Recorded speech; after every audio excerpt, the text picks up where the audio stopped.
28 Dios está de nuestra parte. Un tal Jesús. Mateo 5, 1-12, Lucas 6,20-26. El monte de las bienaventuranzas o colina de las 7 fuentes está situado a unos 3 kilómetros de Cafarnaúm. Es de poca altura, unos 100 metros, y desde allí se contempla una vista muy hermosa del lago de Galilea. En su cima se construyó una iglesia de forma octogonal, en recuerdo de las 8 bienaventuranzas que menciona el Evangelio de Mateo. El texto de las bienaventuranzas, uno de los más conocidos del Evangelio, condensa como ninguno lo esencial de la predicación y la actividad de Jesús. Resume el anuncio liberador que Jesús hizo a los pobres. Las bienaventuranzas no son una colección de normas de conducta. Se debe ser pobre, se debe ser misericordioso. Son una buena noticia. Evangelio quiere decir buena noticia, que tiene por destinatarios a los pobres, a los que siempre pierden. Tampoco son las bienaventuranzas una fórmula de consuelo para el más allá, como si el reino de Dios que Jesús anunció fuera equivalente al reino de los cielos en la otra vida. Si Jesús llamó dichosos a los pobres, si les dijo que se alegraran, fue porque iban a dejar de serlo, porque para ellos llegaba la justicia aquí en la tierra.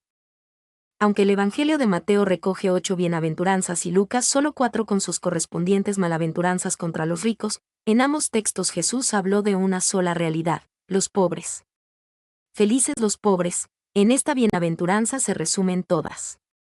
Jesús llamó feliz al pobre anunciando que Dios se ponía de su parte e iba a dejar de serlo. No lo llamó feliz por portarse bien, sino porque era pobre. Dijo que Dios no prefiere al pobre porque sea bueno, sino porque es pobre. Se ha especulado mucho sobre quiénes son los pobres a los que se refirió Jesús en las bienaventuranzas. El texto de Lucas habla de pobres y el de Mateo de pobres de espíritu. La tradición de Lucas es la más primitiva. Los pobres a los que se dirigió Jesús son los que realmente no tienen nada, los que tienen hambre. El espíritu que más tarde añadió Mateo recoge las fórmulas empleadas por los profetas del Antiguo Testamento, que hablaron del espíritu humilde de los Anawim, pobres. La palabra Anawim es sinónimo de desgraciados, indefensos, desesperanzados, hombres y mujeres que saben que están en manos de Dios porque son rechazados por los poderosos. Lucas acentúa el aspecto de opresión exterior. Mateo, el aspecto de la necesidad interior que padecen los que sufren esa opresión exterior. Mateo y Lucas escribieron para públicos distintos. Las comunidades para las que escribió Lucas estaban compuestas mayoritariamente por hombres y mujeres oprimidos dentro de la poderosa estructura del Imperio Romano, esclavos, habitantes de ciudades en las que existían enormes diferencias sociales, gente explotada por duras condiciones de vida. Mateo escribió a comunidades judías que tenían aún la tentación del fariseísmo, considerar buenos solo a los decentes, a los que cumplen las leyes. Los pobres de espíritu de Mateo son el equivalente de los inmorales, los pecadores, los de mala fama. A pesar de esta diferencia de matiz, ambos evangelistas quisieron dejar bien claro el sentido profético de las palabras de Jesús: Dios regala su reino a los pobres del mundo. El mensaje de Jesús en las bienaventuranzas resultó revolucionario en la historia de las religiones. Además de expresar que la norma moral como criterio de la benevolencia de Dios no contaba para nada, anunció de qué lado estaba Dios en el conflicto histórico: del lado de los de abajo. En la Biblia, la pobreza, como situación de opresión, es un escándalo que va contra la vida y por tanto, contra la voluntad de Dios. Esa pobreza debe ser rechazada, combatida, eliminada. No es una fatalidad, es la consecuencia del abuso de unos seres humanos sobre otros. Las antiguas leyes mosaicas no se contentaron con la denuncia de la pobreza injusta. Eran leyes sociales que trataban precisamente de evitar la pobreza y de defender al pobre. Todo intento de combatir la pobreza, de suprimirla es, en la teología bíblica y en el mensaje de Jesús, un paso que hace avanzar el reino de Dios aunque los que así actúen no crean ni en Dios ni en Jesús. Al proclamar las bienaventuranzas, Jesús no dijo: dichosos ustedes, los pobres, sino: dichosos nosotros, los pobres. Nosotros los que lloramos, nosotros los que tenemos hambre. Jesús fue pobre, tan pobre como sus vecinos de Cafarnaúm a los que anunció las bienaventuranzas. Jesús no fue una especie de maestro religioso que se hizo pobre, que se disfrazó de pobre, para que los pobres lo entendieran mejor, como un signo de la condescendencia divina con los miserables. Esta idea falsea la esencia misma del mensaje cristiano, que afirma que Dios quiso revelarse de forma definitiva en un campesino pobre de Nazaret y que sigue revelándose en la vida y en las luchas de los pobres. ¿Cuáles son algunos ejemplos específicos de cómo se pueden aplicar las bienaventuranzas en la vida diaria? Las bienaventuranzas, aunque escritas hace siglos, son increíblemente relevantes para la vida diaria. Aquí tienes algunos ejemplos concretos de cómo podemos aplicarlas en nuestro día a día. Bienaventurados los pobres en espíritu, porque de ellos es el reino de los cielos. Reconocer nuestras limitaciones, en lugar de pretender ser autosuficientes, podemos admitir nuestras necesidades y buscar ayuda cuando la necesitamos. Ser humildes, evitar la arrogancia y el orgullo, tratando a todos con respeto, sin importar su posición social o económica.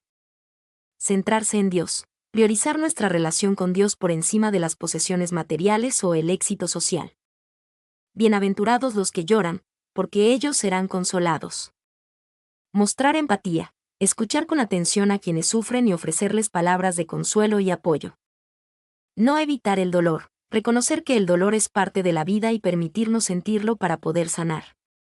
Buscar consuelo en Dios, en momentos de tristeza, acudir a la fe y buscar consuelo en la palabra de Dios y en la oración. Bienaventurados los mansos, porque ellos recibirán la tierra por heredad. Controlar la ira y la violencia, resolver los conflictos de forma pacífica y constructiva, sin recurrir a la agresión. Ser pacientes y tolerantes, entender que las personas son diferentes y que no todos piensan o actúan como nosotros. Perdonar a los demás, liberarnos del resentimiento y la amargura, buscando la reconciliación y la paz. Bienaventurados los que tienen hambre y sed de justicia, porque ellos serán saciados. Defender a los vulnerables, hablar en contra de la injusticia y el abuso, y trabajar para crear un mundo más justo y equitativo. Ser honestos e íntegros, actuar con rectitud y transparencia, buscando la verdad y la justicia en todas las situaciones. Ayudar a los necesitados, ofrecer tiempo, recursos o apoyo a quienes sufren pobreza, discriminación o falta de oportunidades. Bienaventurados los misericordiosos, porque ellos alcanzarán misericordia. Mostrar compasión, entender el dolor de los demás y tratarlos con amabilidad y comprensión. Perdonar a quienes nos han hecho daño, liberarnos del resentimiento y la amargura, buscando la reconciliación y la paz. Ayudar a los demás sin esperar nada a cambio, ofrecer nuestro apoyo y nuestra ayuda de forma desinteresada. Bienaventurados los de limpio corazón, porque ellos verán a Dios. Cultivar la pureza de corazón, buscar la verdad y la justicia en todos los aspectos de nuestra vida. Evitar la hipocresía, ser auténticos y coherentes en nuestras palabras y acciones.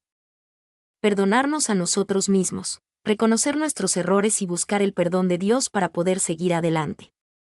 Bienaventurados los pacificadores, porque ellos serán llamados hijos de Dios. Promover la paz y la armonía, buscar soluciones pacíficas a los conflictos y trabajar para construir relaciones positivas con los demás. Reconciliarse con quienes nos han ofendido, extender la mano de la paz y buscar la reconciliación, incluso cuando es difícil.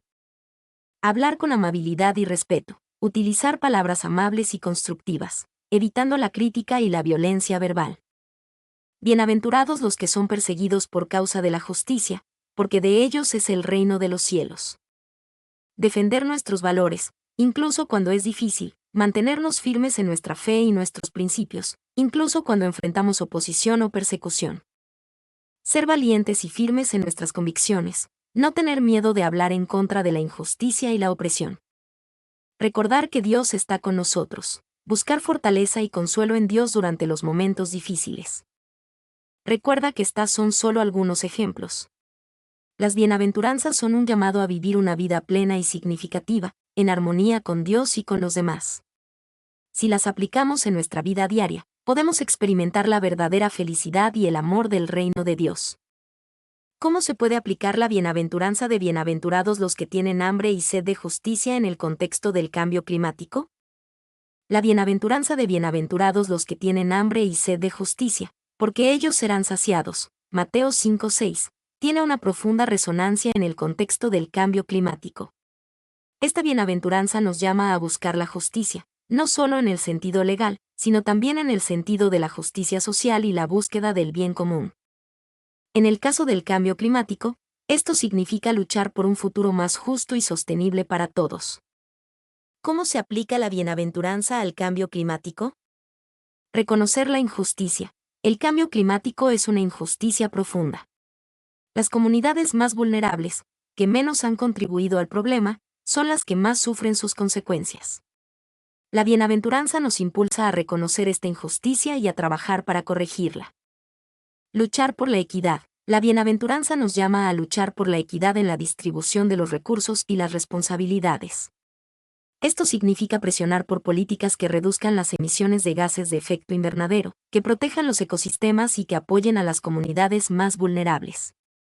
Promover la sostenibilidad. Tener hambre y sed de justicia en el contexto del cambio climático implica promover la sostenibilidad en todos los ámbitos de la vida.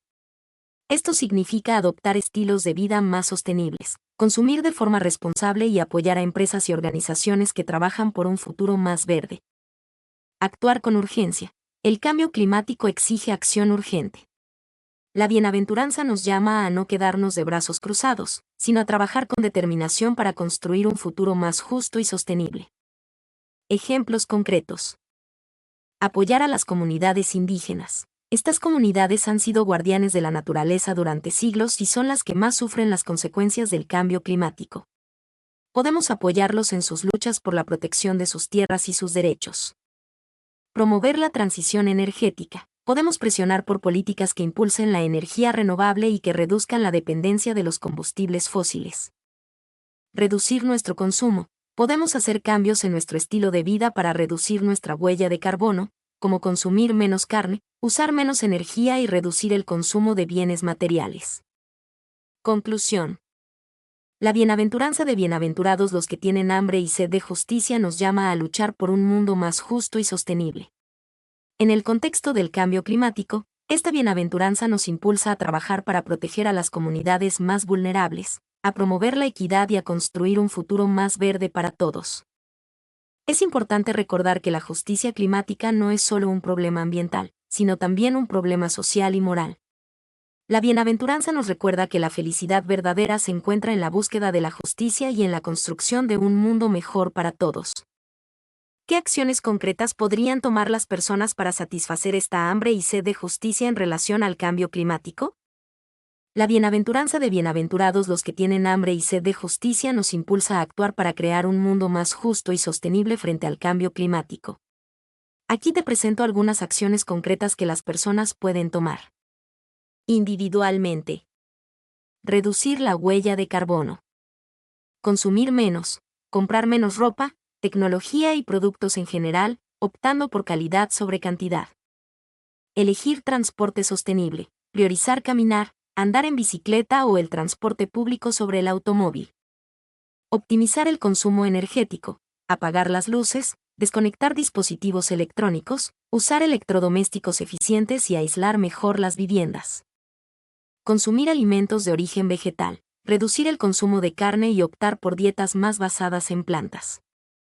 Informarse y educarse, profundizar en el conocimiento del cambio climático, sus causas, consecuencias y soluciones. Compartir esta información con amigos, familiares y la comunidad. Apoyar a organizaciones que trabajan por la justicia climática, donar tiempo, dinero o recursos a organizaciones que trabajan por la protección del medio ambiente, la justicia social y la lucha contra el cambio climático. Ser un consumidor responsable, elegir productos sostenibles, de comercio justo y que minimicen su impacto ambiental. Ser un ciudadano activo, participar en iniciativas de reforestación, limpieza de playas, promoción de energías renovables o campañas de concienciación sobre el cambio climático. En la comunidad. Organizar acciones de protesta pacífica, participar en manifestaciones, marchas o campañas de presión para exigir a los gobiernos y las empresas acciones más contundentes para combatir el cambio climático. Promover la agricultura sostenible, apoyar a los agricultores locales que utilizan prácticas sostenibles, como la agricultura ecológica o la agroecología. Impulsar la transición energética, promover el uso de energías renovables en la comunidad, como la energía solar o la energía eólica. Fomentar la educación ambiental, organizar talleres, charlas o actividades educativas para niños y adultos sobre el cambio climático y la sostenibilidad. En el ámbito político. Contactar a los representantes políticos. Exigir a los líderes políticos que tomen medidas más ambiciosas para combatir el cambio climático. Votar por candidatos comprometidos con la acción climática. Elegir a líderes que prioricen la protección del medio ambiente y la justicia social. Participar en procesos de consulta pública. Aportar ideas y sugerencias en los procesos de consulta pública sobre políticas climáticas. Ejemplos concretos. Un grupo de vecinos organiza una campaña de plantación de árboles en su barrio. Un grupo de estudiantes organiza una manifestación para exigir a su universidad que invierta en energías renovables. Un grupo de trabajadores presiona a su empresa para que adopte medidas para reducir su huella de carbono. Recuerda, no importa cuán pequeña sea la acción, cada paso que damos para combatir el cambio climático contribuye a la construcción de un futuro más justo y sostenible. La bienaventuranza de bienaventurados los que tienen hambre y sed de justicia nos recuerda que la verdadera felicidad se encuentra en la búsqueda de la justicia y en la construcción de un mundo mejor para todos. ¿Cómo pueden las personas influir en las políticas gubernamentales para promover soluciones al cambio climático? Las personas pueden influir en las políticas gubernamentales para promover soluciones al cambio climático de diversas maneras, desde la acción individual hasta la participación colectiva. Acción individual. Informarse y educarse, comprender las causas, consecuencias y soluciones al cambio climático es fundamental para poder defender políticas efectivas.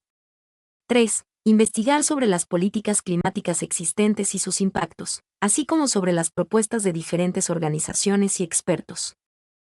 Contactar a los representantes políticos, escribir cartas, enviar correos electrónicos o realizar llamadas telefónicas a los representantes políticos locales, estatales y nacionales para expresar su apoyo a las políticas climáticas y pedirles que actúen con mayor ambición. Participar en consultas públicas. Cuando se abren procesos de consulta pública sobre políticas climáticas, es fundamental participar y aportar ideas, sugerencias y críticas constructivas. Votar por candidatos comprometidos con la acción climática. Informarse sobre las posiciones de los candidatos en materia de cambio climático y votar por aquellos que prioricen la protección ambiental y la justicia social. Ser un consumidor responsable. Elegir productos y servicios de empresas que tengan políticas ambientales responsables y que se comprometan a reducir su huella de carbono. Acción colectiva. Unirse a organizaciones y movimientos. Formar parte de organizaciones ambientalistas, movimientos ciudadanos o grupos de presión que trabajan por la acción climática. Estas organizaciones pueden brindar herramientas y apoyo para la acción política. Organizar protestas y manifestaciones pacíficas. Participar en manifestaciones, marchas o campañas de presión para exigir a los gobiernos y las empresas acciones más contundentes para combatir el cambio climático. Promover la educación ambiental en la comunidad. Organizar talleres, charlas o actividades educativas para niños y adultos sobre el cambio climático y la sostenibilidad. Difundir información y generar conciencia. Compartir información sobre el cambio climático y sus impactos a través de las redes sociales, los medios de comunicación y las conversaciones con amigos y familiares. Ejemplos concretos. Un grupo de vecinos organiza una manifestación para exigir a su ayuntamiento que implemente un plan de movilidad sostenible. Un grupo de estudiantes presiona a su universidad para que invierta en energías renovables y reduzca su huella de carbono. Un grupo de trabajadores organiza una campaña de concienciación para promover el uso del transporte público y la bicicleta. Es importante recordar que la acción política no se limita a las elecciones. Las personas pueden influir en las políticas gubernamentales a través de la participación ciudadana, la presión social y la defensa de sus derechos. La bienaventuranza de bienaventurados los que tienen hambre y sed de justicia nos recuerda que la verdadera felicidad se encuentra en la búsqueda de la justicia y en la construcción de un mundo mejor para todos. ¿Por qué los pobres son bienaventurados?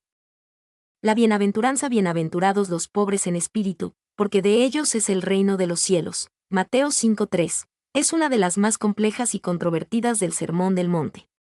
Para comprenderla, es importante analizarla en el contexto de la época y la enseñanza de Jesús. 1. El concepto de pobreza en espíritu. No se refiere a la pobreza material. Jesús no está hablando de los pobres en el sentido económico, sino de una actitud interna. Significa humildad y dependencia de Dios. Ser pobre en espíritu es reconocer nuestra propia insuficiencia, nuestra necesidad de Dios y nuestra incapacidad de salvarnos a nosotros mismos. Es una actitud de humildad y dependencia total de la gracia de Dios. Es un estado de corazón. Se trata de una disposición interior, de un corazón abierto a la voluntad de Dios y a su amor. Se caracteriza por la sencillez, la falta de ambición material y la búsqueda de la justicia y la paz. 2. La promesa del reino de los cielos. No es una recompensa material, la bienaventuranza no promete riqueza o comodidad, sino la entrada al reino de Dios, que es un estado de paz, justicia y amor. Es un estado de plenitud espiritual. El reino de Dios es un estado de corazón en el que reina la justicia de Dios, la paz y el amor. Es un estado de unidad con Dios y con los demás. 3. La paradoja de la bienaventuranza. El mundo valora la riqueza y el poder, la sociedad suele valorar la riqueza, el éxito y el poder, mientras que la pobreza se considera un signo de fracaso. Jesús invierte esta lógica. Jesús nos dice que la verdadera felicidad no se encuentra en las cosas materiales, sino en la relación con Dios y en la búsqueda de su reino. La pobreza en espíritu nos abre las puertas a la verdadera felicidad. 4. Ejemplos de la bienaventuranza. Los niños, por su naturaleza, son más humildes y dependientes que los adultos. Suelen ser más receptivos a la fe y al amor de Dios. Los que sufren, aquellos que experimentan el dolor, la enfermedad o la pérdida pueden llegar a ser más conscientes de su propia fragilidad y de su necesidad de Dios. Los que se sienten pequeños, en un mundo que valora la competencia y el individualismo, aquellos que se sienten pequeños o insignificantes pueden ser más receptivos a la enseñanza de Jesús. Conclusión. La bienaventuranza de bienaventurados los pobres en espíritu nos invita a dejar de lado la búsqueda de la felicidad en las cosas materiales y a buscarla en la relación con Dios. Es un llamado a la humildad, la dependencia de Dios y la apertura a su reino. La verdadera felicidad no se encuentra en el éxito material, sino en la búsqueda de la justicia, la paz y el amor de Dios. La buena noticia contada al pueblo de América Latina. Por María y José Ignacio López Vigil. Texto ampliado por inteligencia artificial. Mi nombre es Demim. Soy tu asistente personal. Mi sitio en internet es demim.es.tl